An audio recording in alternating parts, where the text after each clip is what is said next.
Subscribe करें और bell दबाएं ताकि कोई खबर रह न जाए।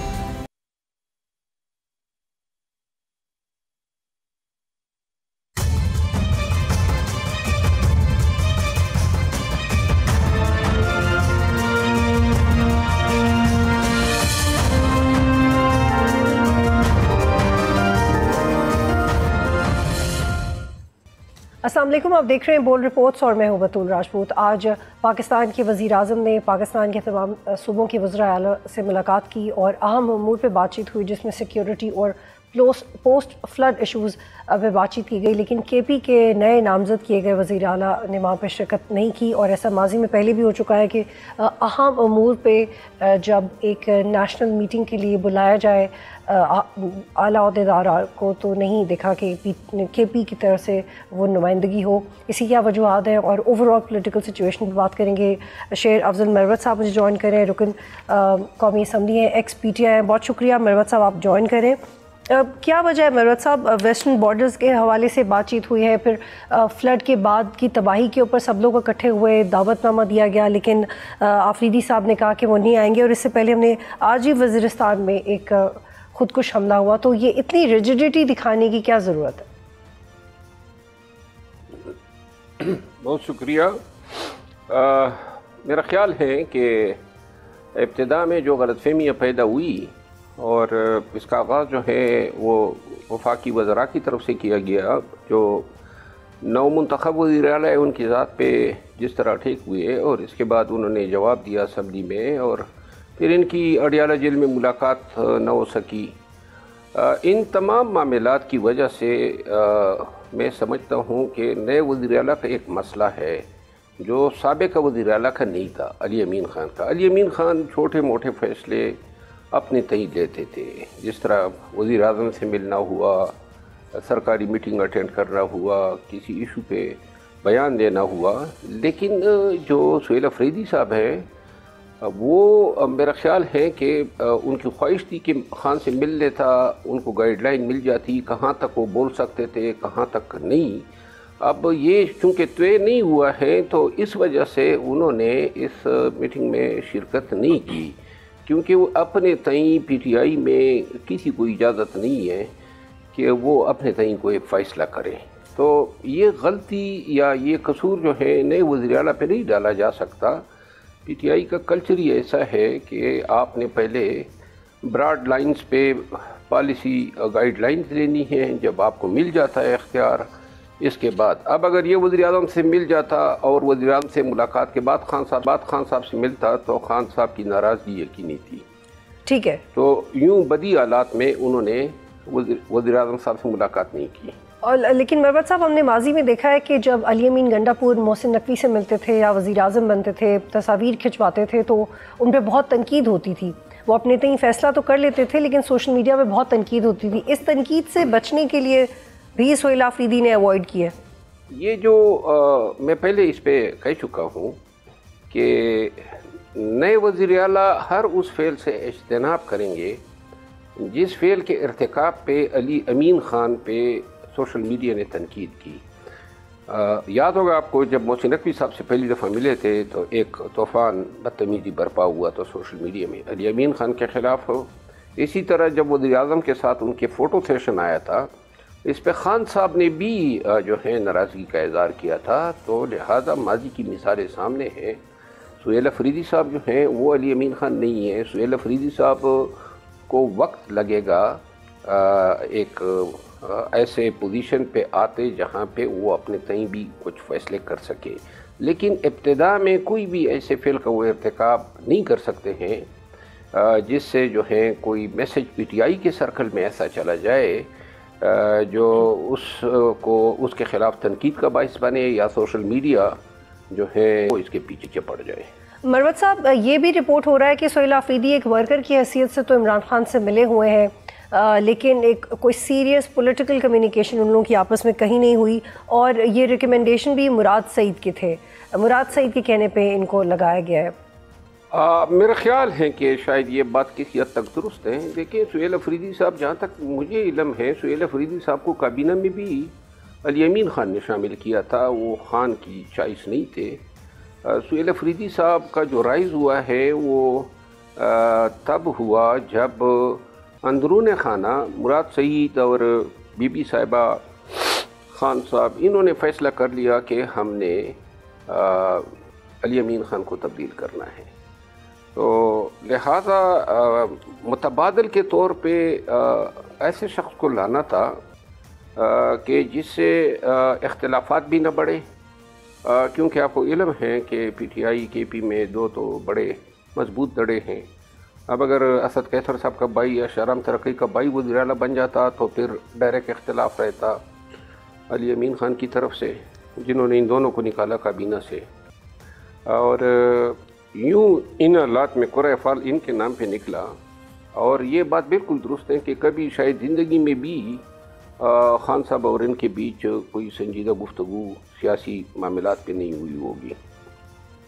تو مروت صاحب اگر ان کے پاس پاور نہیں ہے یا یہ ویل کنیکٹڈ نہیں ہے یا یہ چھوٹے فیصلے بھی خود نہیں لے سکتے تو یہ کیسے ہوگا کہ وہ خیبر پختونخوا اور پی ٹی آئی کی سیاست میں کوئی عملی تبدیلی لائیں؟ کیونکہ ان کو ریپلیسمنٹ سمجھا گیا کہ وہ سیگریشن کو کنٹینیو کریں گے جو علی امین گنڈا پور نہیں کرنا چاہتے تھے، یا فار ایگزامپل وہ آپریشن کے خلاف بات کریں گے، یا وہ فار ایگزامپل وہ رہائی کے حوالے سے بات کریں گے. تو what exactly is going to do؟ کیونکہ صرف عمران خان کی جیل سے آرڈرز دینے سے تو ابھی تک کچھ نہیں ہو سکا، تو پھر سہیل افریدی کیا کریں گے؟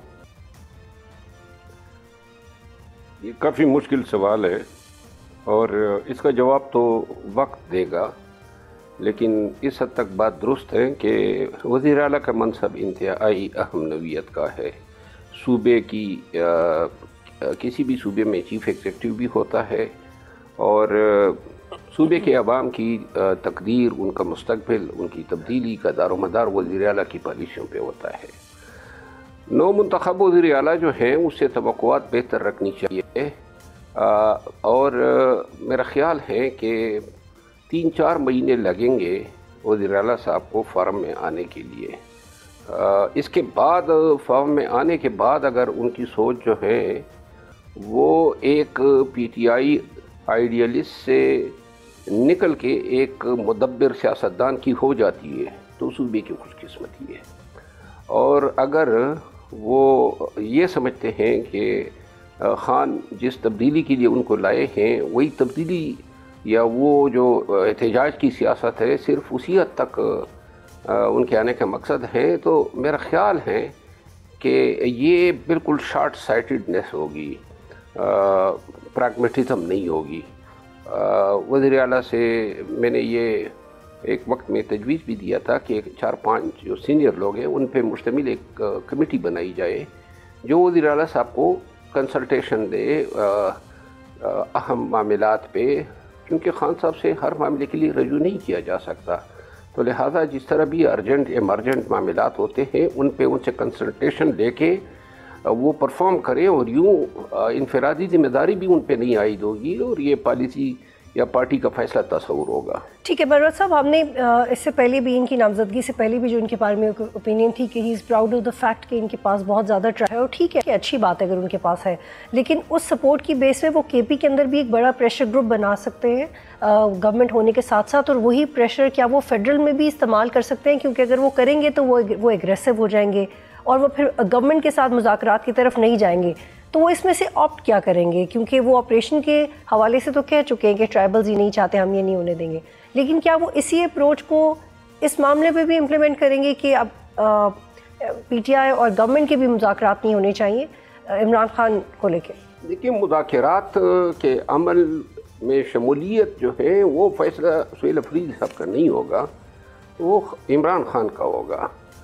اور خان صاحب جب کہیں گے کہ شمولیت کرنی ہے تو یہ لازماً کریں گے، اور اگر خان صاحب کہیں گے نہیں کرنی ہے تو یہ فیصلہ اپنے تئیں پی ٹی آئی کا کوئی لیڈر نہیں کرتا. مروت صاحب، یہ سوال میں نے آپ سے اس لیے پوچھا ہے کیونکہ جی I'm sorry to cut you. جی مروت صاحب، میں نے یہ سوال آپ سے اس لیے پوچھا ہے کیونکہ یہ رپورٹ ہوا تھا کہ علی امین گنڈا پور مزید احتجاج نہیں کرنا چاہتے، وہ اسلام آباد کی طرف ٹریول نہیں کرنا چاہتے، وہ چاہتے تھے کہ بات چیت کی طرف معاملہ آگے بڑھے، بار بار مارچ کرنے کا فائدہ نہیں ہے، اس لیے بھی ان کو تبدیل کیا جانا چاہیے تھا. تو اگر یہ اسٹریٹجی نہیں اپناتے تو پھر اس کا مطلب ہے کہ مذاکرات نہیں ہوں گے. وہ اپنے تئیں ہی کر رہے تھے، وہ بطور وزیر اعلیٰ ہی چاہتے تھے کہ مذاکرات ہوں. دیکھیے جہاں تک علی امین خان کے احتجاج اور مذاکرات کا تعلق ہے، احتجاج تو یہ ایک فریضہ تھا جو اس کو دیا جاتا تھا، یہ اس کی خواہش نہیں ہوتی تھی کہ آپ نے احتجاج کرنا ہے، لوگوں کو نکالنا ہے، فائنینس کرنا ہے، لاجسٹک دینی ہے، سپورٹ دینی ہے، یہ ڈیمانڈ ہوتا تھا۔ اور چونکہ وہ وزیر اعلیٰ تھا تو لہذا اس کے پاس وسائل بھی تھے، انرجیز بھی تھے، اور وہ شاید نہ چاہنے کے باوجود بھی پرفارم کرتا تھا۔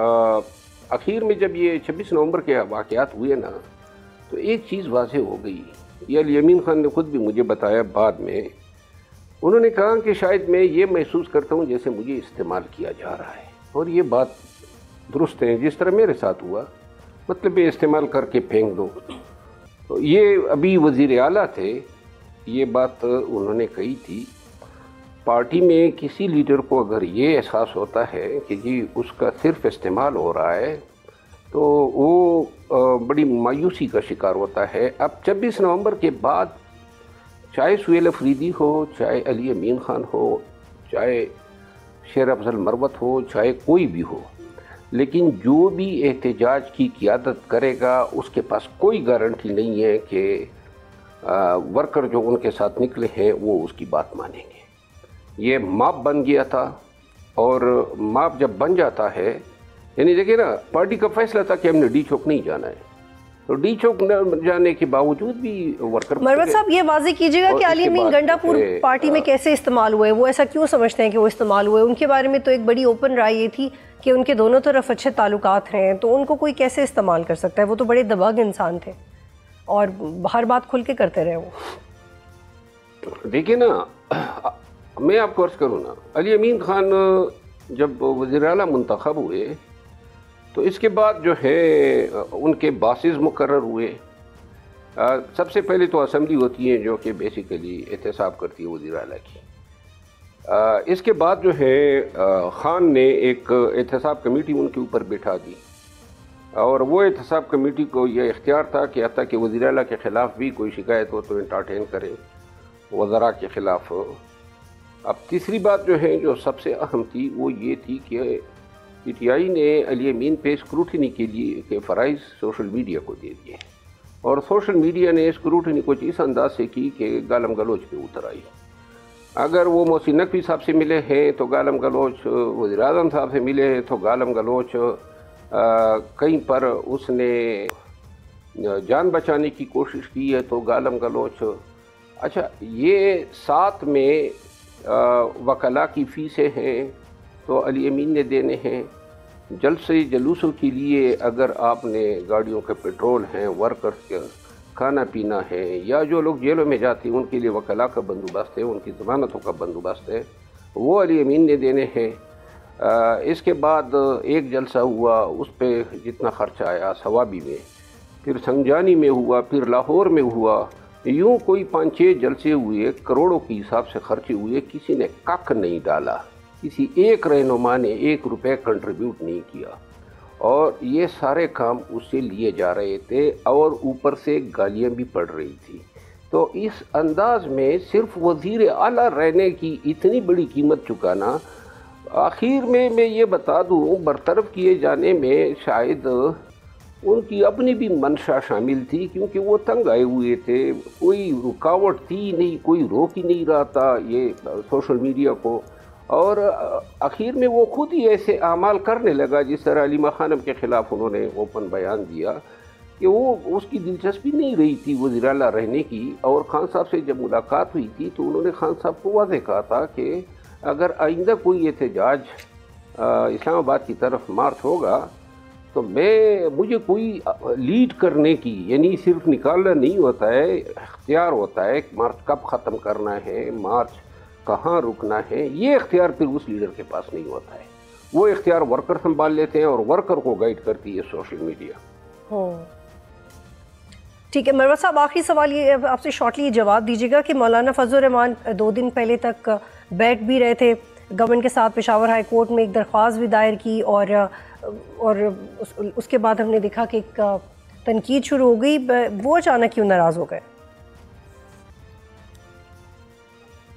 وہ दो तीन मौके पे नाराज़ हुए हैं मौलाना साहब, और मैंने एक बात कही थी जब इनको हटाया गया, बरतरफ किया गया अली अमीन ख़ान को, तो ये फ़ैसला जो था इसको एस्टेब्लिशमेंट और हुकूमत और उनके एलाइज अपने फ़ायदे में इस्तेमाल करना चाहते थे कि जो रिजीम चेंज हो वो PTI का वज़ीर आला ना आए। यूँ नौ मुंतखब वज़ीर आला की किरदार कुशी भी शुरू की गई, लेकिन जहाँ तक मेरी मालूमात का ताल्लुक़ है JUI जो हैं वो स्ट्रांग कैंडिडेट के तौर पे आई थी कि अगर 20-22 मेंबरान जो हैं उनको दिलाए जाते हैं और बाकी एलाइज उनको सपोर्ट कर लेते हैं तो वज़ीर आला जो है वो बना सकते हैं। तो ये इसमें कामयाबी नहीं हुई। गवर्नर साहब ने कोशिश की, कुछ और कोशिशें हुई, लेकिन ठीक है मरवत साहब, आपका जवाब आ गया। ये बताएं कि क्या आप नून लीग ज्वाइन करें?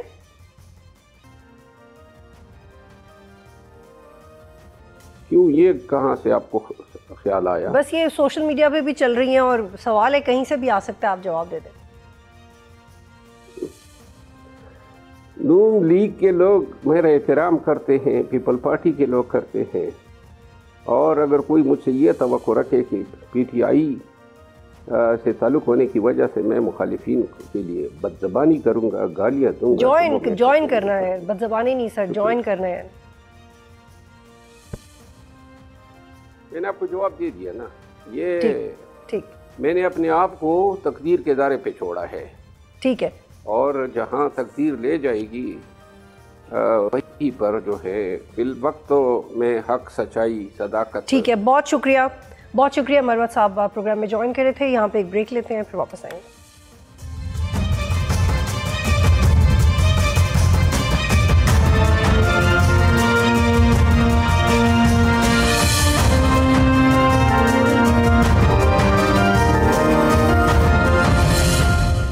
प्रोग्राम में खुश आमदीद, और इस वक्त मुझे ज्वाइन कर रहे हैं ज़ाहिर शाह शिराजी साहब, सीनियर सहाफ़ी हैं, ब्यूरो चीफ पेशावर हैं, बॉर्डर अफेयर्स के एक्सपर्ट हैं, और हमारे कॉलीग भी हैं बोल में air marshal retired Arshad Malik साहब ज्वाइन कर रहे हैं, बहुत ब्रिलियंट दफाई तज्ज़िया करते हैं। शाह साहब, आप के पास में पहले आऊँगी, एक तो ग्राउंड सिचुएशन बताइएगा क्या है, और इंटरिम तालिबान गवर्नमेंट की तरफ से दरख्वास्त की गई, झंडे लहरा, पहले अटैक करते हैं, फिर झंडे लहरा देते हैं, बाद में कहते हैं हमने दरख्वास्त भी नहीं की थी जंग रोकने की, और इस वक्त क्या सूरत हाल है? इस वक्त मेरे ख्याल में सूरत हाल वही है, जो डेडलाइन थी सीज़ फायर की वो 6 बजे ख़त्म होगी 48 घंटों के बाद, और उसके बाद ये देखना होगा। पाकिस्तान ने तो अनाउंस कर दिया है कि अगर अफगानिस्तान चाहता है तो सीज़ फायर जो है उसको एक्सटेंड किया जा सकता है। इस वक्त इतलात हैं कि दोहा में कतर गवर्नमेंट ने सालिसी की ऑफ़र की है और वहाँ दोनों फरीकों को जो है वो इनवाइट भी किया है। कुछ इतलात अफगानिस्तान से ये आ रही हैं कि अफगानिस्तान का एक वफ़द जो है वो कतर जाएगा। सबसे अहम इशू ये है कि पाकिस्तान की जो कंसर्न्स हैं, जो दहशतगर्दों के ठिकाने हैं, PLA के हैं, कलअदम TTP के हैं, दूसरे ऐसे दहशतगर्द ग्रुप हैं, उनके खिलाफ क्या एक्शन लेता है अफगानिस्तान, ले रहा है या नहीं ले रहा, ये एक बड़ा सवाल है। दूसरा जो पाकिस्तान का कंसर्न है वो है काबुल तालिबान का इंडियन प्रॉक्सी के तौर पे काम करना और हिंदुस्तान के साथ बड़ी कुर्बतें। ये 2-3 चीज़ें ऐसी हैं जिसके ऊपर पाकिस्तान को बहुत ज़्यादा जो है ना वो ज़ाहिरी बात है परेशानी भी है। हमेशा वेस्टर्न बॉर्डर को इस्तेमाल किया है इंडिया और उसके जो प्रॉक्सीज़ हैं BLA, BRA, TTP, और अब तो हम कह सकते हैं कि TTA जो है या जो तालिबान है, अफगान तालिबान, वो भी इस तमाम नेक्सस का हिस्सा हैं और विजिबली नज़र आ रहा है। इससे पहले तो शायद वो ढकी छुपे अल्फाज में बात करते थे, लेकिन अब तो किस तरीके से पाकिस्तान की सरहदों पर हमले किए जा रहे हैं, दहशतगर्दों को जो है प्रमोट करके लाया जा रहा है, उनको कवर फराम किया जा रहा है, तो इससे बिल्कुल वाज़ेह है कि अफगान तालिबान का जो एजेंडा है वो सिर्फ अफगानिस्तान तक जो है वो महदूद नहीं है। जो आइडियोलॉजी TTP और दूसरे दहशतगर्द ग्रुप लेके चल रहे हैं, जैसे ETIM जो कि जिसको तहरीक तुर्किस्तान इस्लामिक पार्टी का नाम भी दिया गया है, जो मॉडर्न उनकी कंबाइंड तहरीक है, जो चाइना में इस किस्म के निज़ाम के लिए कोशिश कर रहे हैं। IMU जो है वो सेंट्रल एशियन रिपब्लिक्स में ऐसी बात कर रहे हैं। तो मेरे ख्याल में अब ये देखना होगा कि या तो अफगान तालिबान जिन्होंने दोहा एग्रीमेंट के तहत अपनी सरजमीन इस्तेमाल करने की इजाज़त नहीं देनी थी, वो उस वादे पे कायम नहीं है। दहशतगर्द ग्रुपों को वो बड़ा ओपनली प्रोटेक्ट कर रहे हैं। देखिए जुलाई 2024 में एक report United nation security council में सबमिट की गई थी, जिसके सफ़ा नंबर 12 पे बड़ा क्लियरली लिखा है कि तकरीबन 8-9 सूबे अफगानिस्तान के, जिनमें ज़बोल है, उर्ज़गान है, फरा है, कंधार है, पक्तिका, कुनड़, यहाँ पे दहशतगर्दों के बहुत बड़े बड़े मराकज़ मौजूद हैं, जिनमें अलकायदा है, ISK है। शाह साहब, मैं दोबारा आपकी तरफ आऊँगी और आने वाले वक्त में अगर ये एस्केलेट होता है खुदा न खास्ता तो स्ट्रैटेजी क्या होनी चाहिए, इस पर भी बात करेंगे। अरशद साहब, आप बताइएगा, पाकिस्तान ने सीज़ फायर किया, सीज़ फायर का फ़ायदा उठा के कुछ फिर मिलिटेंट्स आए, बॉर्डर क्रॉस करके 40 से 50 खवारिज को फिर मारा गया। क्या आगे मुतवक्की है, क्या करना चाहिए? किसी थर्ड पार्टी से मीडिएशन भी करवाएं, लेकिन तालिबान खुद कहते हैं कि इतना पोरस बॉर्डर है, हम कहाँ से प्रोटेक्ट करें, उनके पास उनकी अपनी रीजंस हैं, आप जब वहाँ जाके काम करें। इमीडिएटली शॉर्ट टर्म सोल्यूशन क्या हो सकता है इस सबको रोकने के लिए? बिस्मिल्लाहिर्रहमानिर्रहीम, thank you very much for inviting me. देखें, ये कोई नई बात तो है नहीं, अभी हम डिस्कस भी कर रहे थे कि ये जब भी कोई ऐसा मौका आया तो हमेशा दहशतगर्द, भले वो आज थे, आज से 5 साल पहले थे, 20 साल पहले थे, 30 साल पहले थे, वो हमेशा अफगानिस्तान में ही गए। और जब से तालिबान रजीम आई, जिसने नाजायज़ तौर पे एक अपना इस्लाम की हैसियत को मुसल्लत करने की कोशिश की, तो शायद ये ज़्यादा। फिर दूसरा उनको जोम ये हो गया कि जो एक गलत जोम है, इसको भी इस पर डिस्कशन हो सकती है कि इन्होंने सुपर पावर्स को शायद शिकस्त दी, जबकि ऐसा नहीं था। अब पाकिस्तान का बड़ा क्लियर स्टांस है, बड़ा क्लियर मौक़िफ़ है। हम 2 बातें कहते हैं। हम कहते हैं कि हमारे जो दहशतगर्द जो आपके यहाँ बैठे हुए हैं और जो पाकिस्तान के मासूम शहरियों को निशाना बना रहे हैं, उनको पनाह ना दें। दूसरा, उनको पनपने ना दें। हमने कौन सा इनके काबुल पे जाके कब्जा करना है या कंधार पे कब्जा करना है, हमने कभी कोई ऐसी सोच का मुजाहरा नहीं किया। दूसरी बात, हम ये कहते हैं आप कुर्बतें बढ़ाएं, अब जिससे चाहे आप अपनी आज़ादा खारजा पॉलिसी रखें, लेकिन उनके कहने पे हमारी प्रॉक्सी वॉर मत लड़ें। ये 2 बुनियादी इशू हैं। अब शॉर्ट टर्म में हमने इनको टिट फॉर टैट किया, अब हमने मजबूरी किया। हम कभी ये नहीं चाहते थे कि हम अफगानिस्तान से जंग लड़ें, ये जंग थी भी नहीं। अल्हम्दुलिल्लाह हमारी इनसे जंग नहीं हो सकती, अल्लाह ने हमें बहुत सलाहियतें दी हैं। तो शॉर्ट टर्म तो टिट फॉर टैट है और रहेगा। लॉन्ग टर्म में और इमीडिएट भी, जैसे आपने इशारा किया, we must engage them, we must negotiate them. और नेगोशिएट करने के लिए सिर्फ कतर काफी नहीं है, सऊदी अरब का इनका बहुत इन्फ्लुएंस है। और मैं ये भी कहना चाहूंगा कि इस वक्त चाइना एक स्ट्रेटेजिक पावर है, एक रीजनल पावर है और आपके नेबरहुड में है, उसको इन्वॉल्व करें और इनको एंगेज करें। जंग किसी चीज का हल नहीं होता। ठीक। शराई साहब, सिराजुद्दीन हक्कानी ने 2 दिन पहले एक इवेंट में कहा और उन्होंने अमीर खान मुतक को क्रिटिसाइज़ किया, तो जो अफ़गानिस्तान में इंटरनल रिफ्ट्स हैं, चाहे वो एथनिक हैं, कल्चरल हैं, पॉलिटिकल हैं, ये तालिबान की पोजीशन को वीक कर सकते हैं, क्योंकि पहले जो हक्कानीज़ थे वो बैकडोर डिप्लोमेसी में ज़्यादा किरदार अदा करते रहे हैं, पाकिस्तान से भी उनके रीज़नेबल ताल्लुकात रहे हैं, लेकिन अब हम देख रहे हैं कि कम स्पैन में एक रद्द-ए-अमल आया उनकी तरफ से। देखिए, मेरे ख्याल में इस वक्त अगर हम रियलिस्टिक और ज़मीनी हक़ाइक़ को देखें तो उसमें अफ़गानिस्तान के ऊपर एक जो कंधार ग्रुप है तालिबान का, वो मुकम्मल तौर पर मुसल्लत है। और इसमें कोई दूसरी राय नहीं है कि यह एक इंटर्म सेटअप था जो कि अमेरिका और उसके इत्तेहादियों ने अपनी जान छुड़ाने के लिए अफगानिस्तान में इम्पोज किया। और उसके बाद उनको एक ये डिमांड भी रखी दोहा एग्रीमेंट के अंदर कि आप एक लार्जर नेशनल गवर्नमेंट के लिए काम करेंगे। इस वक्त अगर आप देखें, इंटरनल रिफ्ट नहीं, बहुत बड़ा रिफ्ट है। सिराजुद्दीन हक्कानी साहब बिल्कुल साइड पे हैं, कुलबद्दीन हिकमतयार उनको बिल्कुल साइड पे रखा गया है। सिराजुद्दीन हक्कानी वज़ीर दाखिला हैं, लेकिन उनके नीचे मुल्ला याकूब की शक्ल में जो तालिबान सुप्रीम लीडर है हैबतुल्लाह खुंद, उनका करीबी साथी मुल्ला याकूब जो है वो डिप्टी वज़ीर दाखिला है। इट मीन्स कि तमाम कंट्रोल उनके पास है। दूसरा देखिए, जो नॉर्दर्न पार्ट के जितने भी मुजाहिदीन लीडर थे वो किसी भी लिहाज से इस हुकूमत का हिस्सा नहीं है। तीसरा, जो इंटरनल बिकरिंग है, स्पेशली जो पाकिस्तान के साथ जो बॉर्डर के ऊपर जंग शुरू की है, और ख़ास तौर पर जो अमीर खान मुत्तकी साहब की धमकी आमेज़ जो प्रेस कॉन्फ्रेंस थी दिल्ली के अंदर, वो मेरे ख्याल में बड़ी आम है और उसके ऊपर बड़ा क्रिटिसिज्म हो रहा है। इंटरनली भी लोगों ने अब आवाज़ें उठानी शुरू कर दी। देखिए, कल मैं तकरीबन 2 दिन बॉर्डर पे था। पाक अफगान बॉर्डर को आप देखें तो मुकम्मल तौर पर वहाँ पे यानी ज़िंदगी रुकी हुई है। तकरीबन हज़ारों के हिसाब से गाड़ियाँ खड़ी हैं, ट्रेड रुका हुआ है, बॉर्डर के ऊपर मूवमेंट रुकी हुई है। अफगान खुद इस वक्त मेरे ख्याल में जो अफगान तालिबान है उनसे खुद नाराज़ हैं और मुतालबा कर रहे हैं कि इन तमाम मामलों को ख़त्म होना चाहिए। देखिए, अहम इशू ये है इस वक्त जिस तरीके से अफगान तालिबान के पास कोई नैरेटिव नहीं है, ना उनके पास कोई डेवलपमेंट है, ना उनके पास कोई अपनी कौम की खिदमत के लिए कोई एजेंडा है, तो ले दे कि ये इशू और बॉर्डर का इशू उठाया जा रहा है, क्योंकि इससे शायद वो एक इंटरनेशनल एरिना के अंदर अपने आप को देख रहे हैं। लेकिन जिस तरीके से मेरे ख्याल में ये 20 घंटे की लड़ाई के बाद जो हालात हैं, मेरे ख्याल में अब इनको खुद भी एहसास हो रहा है कि बहुत बड़ी गलती हुई है। और जैसे एयर मार्शल साहब कह रहे थे, पाकिस्तान और अफगानिस्तान दो पड़ोसी हैं, इनको हम बदल नहीं सकते। बड़े अहम यहाँ इस खित्ते के ममालिक हैं। जिस तरीके से central Asian republics, China, Russia, Iran और पाकिस्तान इस खित्ते की इकोनॉमिक डेवलपमेंट के लिए काम कर सकते हैं, मेरे ख्याल में अमेरिका या इंडिया आके नहीं कर सकते। तो हमें बड़ा रियलिस्टिक होना चाहिए। ठीक है, मैं शाह साहब, मैं मलिक साहब कहती हूँ। मलिक साहब, 2008 के बाद जो हिस्ट्री जैसे रिपोर्ट हुई है, तो आइडियोलॉजिकल सिमिलैरिटीज़ टीटीए और टीटीपी में बढ़ती गई फॉर मेनी रीजंस, इससे पहले नहीं थी।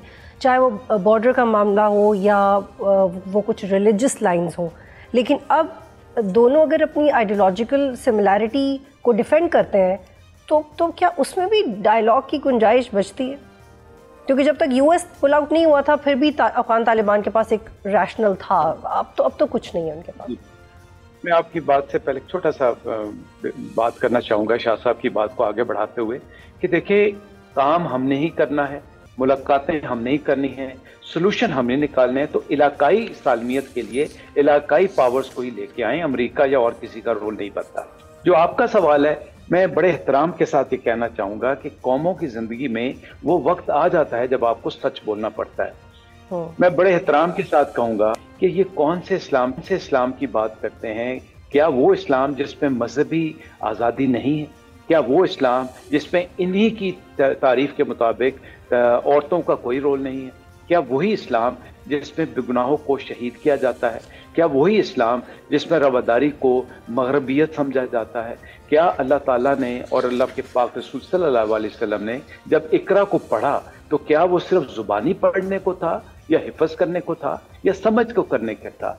और क्या उसमें over a period of time क्या रोशनी ऐसी नहीं आई कि आप इत्तेहाद करके अपने मज़हब को हिकमत, सब्र और अखलाकियात के सब्र से? तो मेरे ख्याल में मैं तो उस बयानियों को ही मुस्तरद करता हूँ जिसमें इंसान की कोई हैसियत नहीं। और जब आप देखें, पड़ोसी का कहा गया कि 40 घर तक, भाई जब आप अपने पड़ोसी जिसने आपको पनाह दी, जिसने दुनिया से आपका मुकाबला किया, नेटो और सारे यूरोप ने कहा कि आप आस्तीन का सांप पाल रहे हैं, लेकिन हमने कहा हम मजहब के नाम पे हैं। तो मेरे ख्याल में मजहब के नाम पे इस जो वारदात है इसको क्लियर करना चाहिए और इस्लाम की सही रूह को समझना चाहिए। और इसके लिए मेरी दरख्वास्त ये होगी कि जो पाकिस्तान के अंदर मजहबी ग्रुप हैं उनको बिठा के ये सारी बातें समझाई जाएं, दिखाई जाएं, और हम कुछ हवा में बातें करें। सर ने अभी बताया यूनाइटेड नेशंस में प्रूव हुआ है, हमारे पास कई सबूत हैं, हमारे पास सैटेलाइट पिक्चर्स हैं। तो जब आप ये करेंगे तो इस्लाम की असल रूह को भी लोग समझेंगे।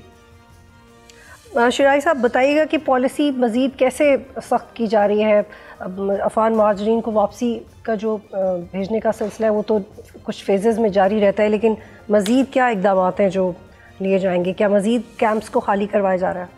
बिल्कुल जी, मेरे ख्याल में मज़ीद इक़दाम तो पहले से थे, और इस वक्त मेरे ख्याल में अफगान तालिबान खुद अफगान कौम के साथ बहुत बड़ी दुश्मनी कर रहे हैं। जिस तरीके से उनकी पॉलिसीज़ है, स्टबर्न पॉलिसीज़, पाकिस्तान मुखालिफ उनका बयानिया, इंडियन सपोर्ट के अंदर जो है वो उनकी सारा दिन हम कह सकते हैं कि मदासराई, ये तमाम चीज़ें एक नफ़रत का माहौल पैदा कर रहे हैं। देखिए, गवर्नमेंट के अंदर भी। और दूसरा, इस वक्त फेडरल गवर्नमेंट ने एक इनिशिएटिव ये लिया है कि तमाम जितने कंटोनमेंट्स हैं पाकिस्तान के, वहाँ से इन्होंने उन अफगान महाजरीन का, चाहे वो गैर कानूनी है या कानूनी है, जो कि कारोबार कर रहे हैं ख़ासतौर पर कंटोनमेंट्स के इलाकों के अंदर, पेशावर में है, मर्दान, इसके अलावा नौशहरा, दूसरे जो मेन एरियाज़ हैं, वहाँ से डेटा इकट्ठा किया गया है। 3 जो मेन अफगान महाजिर कैंप थे वो नौशहरा के अंदर आज बंद कर दिए गए, बाकायदा नोटिफाई हो गए हैं वो। हरीपुर के अंदर, मानसेरा के अंदर जितने कैंप्स थे अफगान रेफ्यूजीज़ के, वो बंद कर दिए गए हैं। ये हमारी आज भी हुकाम से बात हुई और उन्होंने ये बात इसकी तस्दीक की है कि जैसे ही बॉर्डर खुलेगा इन लोगों को वापस भिजवा दिया जाएगा। एक तो देखें, ये सबसे बड़ा इशू हुआ। दूसरा, FBR ने अफगान ट्रांजिट ट्रेड और जितने ट्रेड परमिट्स थे अफगानिस्तान के साथ, वो तमाम के तमाम कैंसिल कर दिए। मजीद अफगान ट्रांजिट ट्रेड या नॉर्मल ट्रेड के जितने भी कंटेनर्स आएंगे वो कराची पोर्ट के ऊपर उनको उतरने की इजाज़त नहीं होगी। तो देखिए कितना बड़ा लॉस है दोनों अक़वाम का। एक बहुत बड़ा बॉर्डर के ऊपर जो 4 हमारे बॉर्डर क्रॉसिंग पॉइंट्स हैं, चाहे गुलाम खान है, खरलाची है, اس کے علاوہ انگور ادا ہے، ساتھ ساتھ مین جو ہم کہہ سکتے ہیں پاک افغان تورخم بارڈر ہے، چمن بارڈر ہے، یہاں سے ایک بہت بڑا جو ہے وہ ایک لائیولیہڈ سپورٹ تھے یہ بارڈر، وہ اگر بند ہوں گے 1 ماہ تک 1.5 ماہ تک، میرے خیال میں لائیولیہڈ کا بڑا مسئلہ بنے گا، لوگوں کے اندر مزید اشتعال اور غصہ پیدا ہو رہا ہے۔ لیکن پالیسی سخت کرنا اپنی جگہ پہ، افغانستان کو ریئلائز کرنا ہوگا کہ اس نے یا تو ان چند دہشت گردوں کا ساتھ دینا ہے، دہشت گردی اور ٹریڈ میں سے، ڈیولپمنٹ سے ایک چیز کا انہوں نے جو ہے وہ چوائس کرنی ہے، یا تو دیکھیں مجھے دیوار پہ لکھا ہوا نظر آ رہا ہے کہ پاکستان نالاں ہے، ایران ان سے تنگ ہے، سینٹرل ایشین ریپبلکس جو ہے نا وہ اس وقت ناراض ہونا شروع ہوئے، رشیا جو ہے وہ ان کی پالیسی کے اوپر آواز اٹھا رہا ہے، اور خود امریکہ چاہتا ہے کہ افغانستان کے اندر اب ایک قومی حکومت ہو، انکلوسیو حکومت ہو، جہاں ہیومن رائٹس، وومن رائٹس اور تمام حقوق جو ہیں وہ بشری حقوق دیے جائیں۔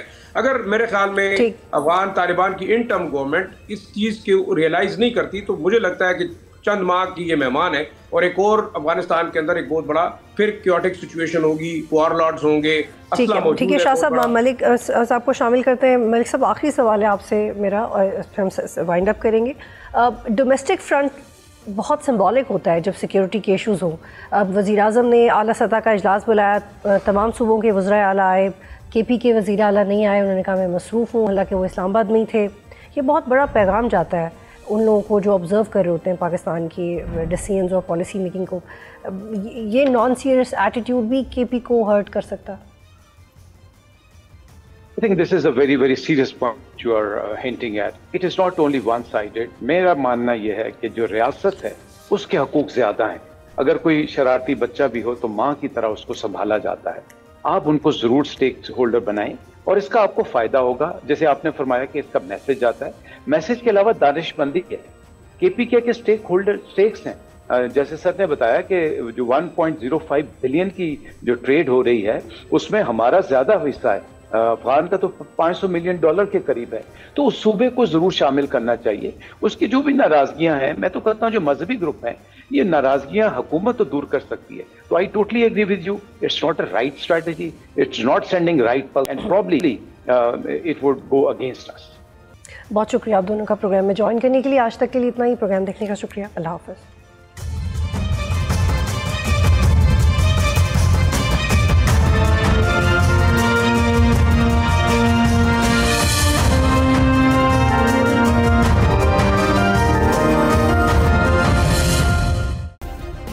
سبسکرائب کریں اور بیل دبائیں تاکہ کوئی خبر رہ نہ جائے۔